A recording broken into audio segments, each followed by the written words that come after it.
Cousin ایک دوسرے سے سلام لیتے.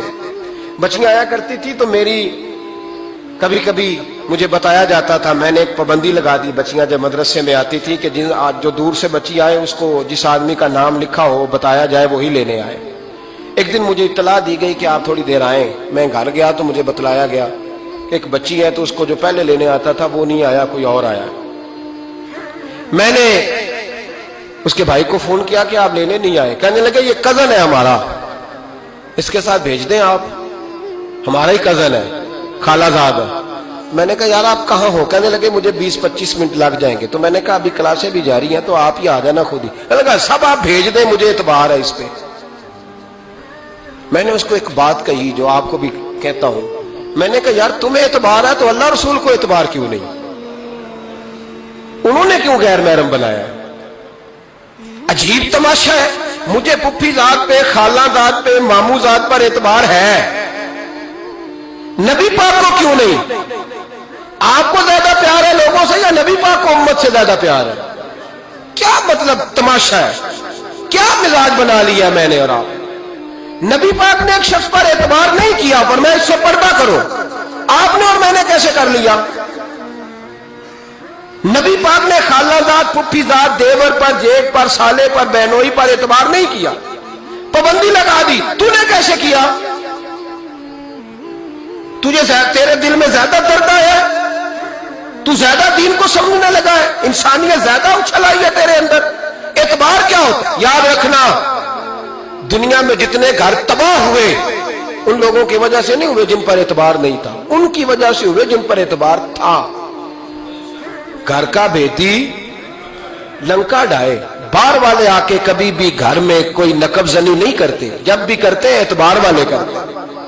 میرے رسول پاک علیہ الصلوۃ والسلام کی وہ ازواج جن پر اللہ کو اتنا اعتبار ہے کہ رب کہتا ہے میرے محبوب کی بیویوں تمہاری جیسی دنیا میں دوسری ہے ہی کوئی نہیں. اللہ کو اتنا اعتبار ہے. لیکن ایک نابینا صحابی آئے تو حضور کی 2 ازواج بیٹھی تھی تو نبی پاک نے فرمایا پردہ کرو. یا رسول اللہ وہ تو نابینا ہے. فرمایا تمہیں تو نظر آ رہا ہے نا، تمہاری آنکھیں تو کھلی ہوئی ہیں. حضور کو اعتبار نہیں تھا. بس کر دیں. سب سے بڑا ظالم وہ ہے جو کہتا ہے مجھے بیٹی پہ اعتبار ہے. وہ ظالم ہے، وہ اپنی بیٹی کے ساتھ ظلم کر رہا ہے. جو کہتا ہے مجھے اعتبار ہے، کالج جا رہی ہے، یونیورسٹی جا رہی ہے، اکیلے آ جا رہی ہے، مجھے اعتبار ہے. یہ ظلم کر رہا ہے بچی کے ساتھ. وہ تو بچی ہے، اس کا تو ذہن کمزور ہے. ہو سکتا ہے صاف دل ہو لیکن سامنے جو شیطان چوکوں میں گلیوں میں دائیں بائیں گھوم رہے ہیں وہ تو صاف دل نہیں ہے نا، وہ تو معصوم طبع نہیں ہے نا. تو بعض اوقات بڑے اچھے نفیس بچے بھی شیطانوں کا شکار ہو جاتے ہیں. خدا کا خوف کرے. حضرت عثمان غنی کی زندگی، حضرت عثمان فرماتے ہیں جو محرم عورتیں تھیں ان کی طرف بھی آنکھ بھر کے نہیں دیکھا، اس لیے کہ وہ خاتون ہے، میں مرد ہوں، میری حیا مانے. آج لوگوں کو شوق ہو گیا عورتوں کی مجلس میں دوڑ دوڑ کے جانا، وہاں بیٹھنا، وہاں وقت بتانا. پیرانے عظام کہتے ہیں کہ وہ درویشنیوں کے بیچ بیٹھے ہیں جی، باپ بیٹی ہوتے ہیں جی، مریدنی اور پیر. میں نے کہا کوئی نہیں ہوتے. اس رشتے پر استدلال ہے. اعلیٰ حضرت فرماتے ہیں واجب ہے پردہ پیر اور مریدنی کا. یہ پردہ واجب ہے.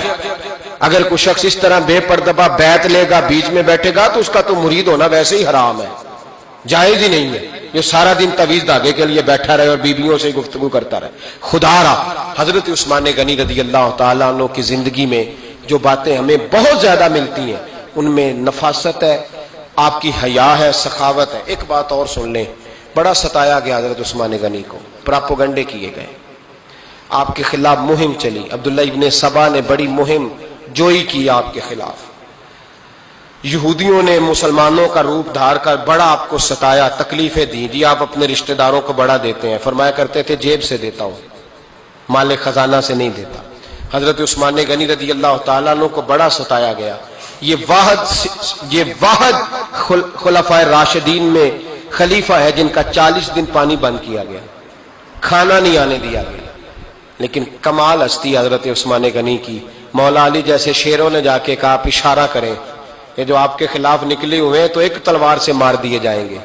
تو حضرت سیدنا عثمان غنی فرمانے لگے میں وہ والا مینڈا نہیں بننا چاہتا جس کی وجہ سے مدینے کی گلیاں رنگین ہو جائیں.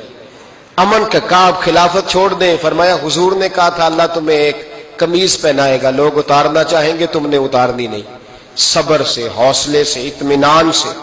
یہ وہ واحد ہستی ہے حضرت عثمان غنی، انہوں نے شہادت قبول کر لی لیکن تلوار نہیں چلنے دی، لوگوں کو ایک دوسرے کے گلے نہیں کاٹنے دی۔ وہ شخصیت ہے حضرت عثمان غنی کی، لیکن بڑا ستایا گیا، بڑا پراپوگنڈا۔ مجھے بتائیے اس کے بارے میں اللہ قرآن کی آیتیں نازل کر دے، اور جس کے بارے میں مصطفیٰ کریم ایک بار نہیں تین بار جنت کی بشارت عطا کر دے، کوئی بندہ ہمیں تاریخ بتائے، حوالے دے، کہانیاں سنائے، تو ہم اس کی کہانیاں دیکھیں گے یا نبی پاک کا فرمان دیکھیں گے؟ بولیں، جا کے بولیں، جا کے۔ کسی کہانی پر کبھی بھی کان، بس ایک حدیث میں نے بڑی دفعہ سنائی ہے، پھر سناتا ہوں، ترمذی میں ہے، نبی پاک جنازگاہ تک گئے جنازہ پڑھنے، یا رسول اللہ فلاں آدمی انتقال کر گیا، جنازگاہ تک تشریف لے گئے جنازہ پڑھانے، لیکن جنازگاہ تک پہنچ کر محبوب نے فرمایا اس کا جنازہ نہیں پڑھانا۔ یا رسول اللہ کیوں؟ فرمایا اس لیے کہ یہ عثمان غنی سے بغض رکھتا تھا۔